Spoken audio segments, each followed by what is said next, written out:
Assalamualaikum warahmatullahi wabarakatuh.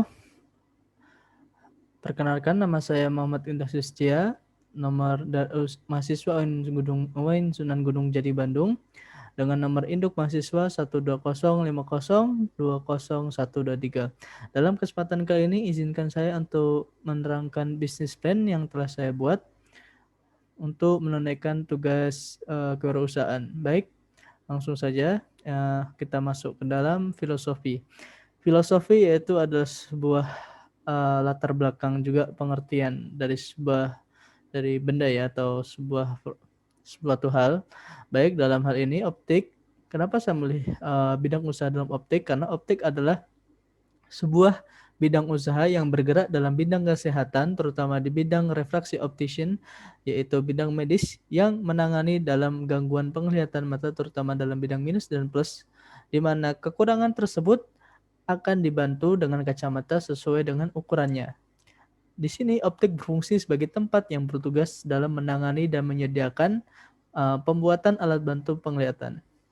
Nama optik batang sendiri kami ambil yaitu karena dengan harapan mudah diingat masyarakat, dikarenakan optik batang ini awal mulanya insya Allah akan didirikan di Kabupaten Batang sebagai awal mula uh, optik ini didirikan.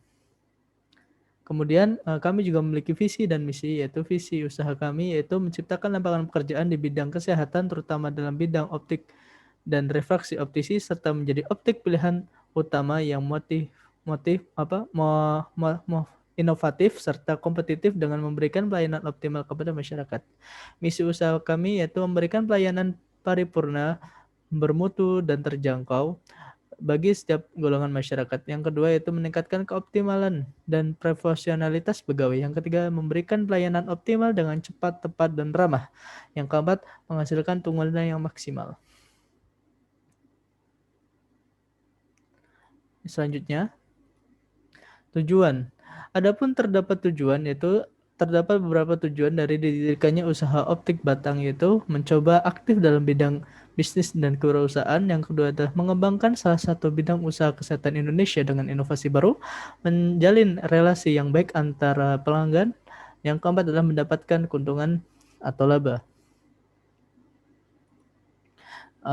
Kemudian saya akan masuk ke dalam kelemahan dan kekuatan dalam bisnis optik ini. Kelemahan dalam bisnis optik ini yaitu harus memiliki stok lensa yang lengkap jika ingin pelayanan cepat, dan di sisi lain jika stok lensa sudah lama tidak bisa dipakai atau condong tidak bisa dipakai karena sudah lama, karena terlalu lama disimpan. Meskipun lensa itu laku, itu akan mengurangi daya jualnya dan bahkan bisa dikategorikan sudah tidak layak untuk dijual.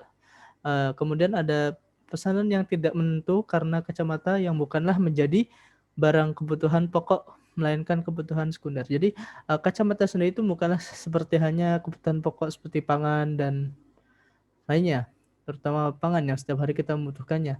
Kacamata di sini hanyalah di mana kebutuhan sekunder, yang di mana jika seseorang membutuhkannya, jika orang mengalami gangguan mata, maka kacamata baru diperlukan.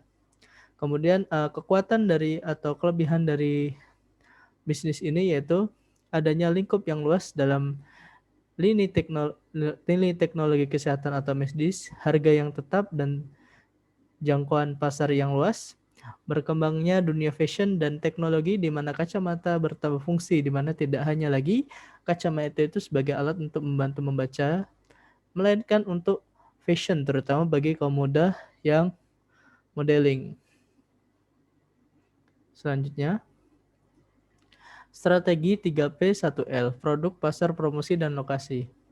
Produk, jasa pembuatan alat bantu penglihatan mata terutama dalam bidang minus dan plusnya, di mana kekurangan tersebut akan dibantu dengan kacamata sesuai dengan ukurannya.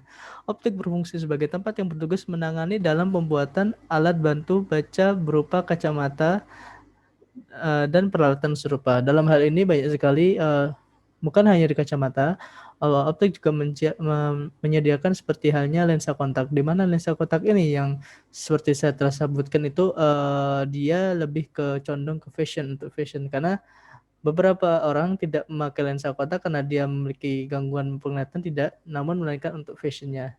Untuk harga dari produk kami sendiri kisaran 300, mulai dari 100, 200, dan paling mahal itu sekitar 500. Kemudian pasar, berdasarkan segmentasi pasar yang saya pilih, maka targeting yang dituju yaitu kepada semua kalangan, mulai dari anak-anak hingga dewasa, pelajar maupun pegawai, serta masyarakat kalangan menengah, kalangan ke bawah, dan atas. Semua usia baik pria maupun wanita yang berada di Indonesia, terutama di Kabupaten Batang sendiri, karena terutama di Indonesia ya. Kemudian lanjut, promosi. Promosi yang dilakukan, yang akan kami lakukan adalah promosi di media cetak dan online, seperti hanya membagikan brosur atau membuat status Facebook, status WA, Instagram, dan lain-lain. Selain itu, kami juga membuka layanan pesan antar atau delivery kepada konsumen, serta pelayanan pemesanan online dengan hanya memberikan ukuran atau resep dari dokter saja tanpa harus datang ke toko. Dalam hal ini nantinya saya akan memakai beberapa marketplace ya, seperti Shopee, Tokopedia, Lazada, dan sebagainya. Kemudian lokasi. Dalam lokasi yang akan kami jadikan sebagai pusat toko kami adalah daerah Kabupaten Batang. Namun kami juga berkeinginan untuk membuka toko cabang di seluruh daerah Indonesia maupun dunia.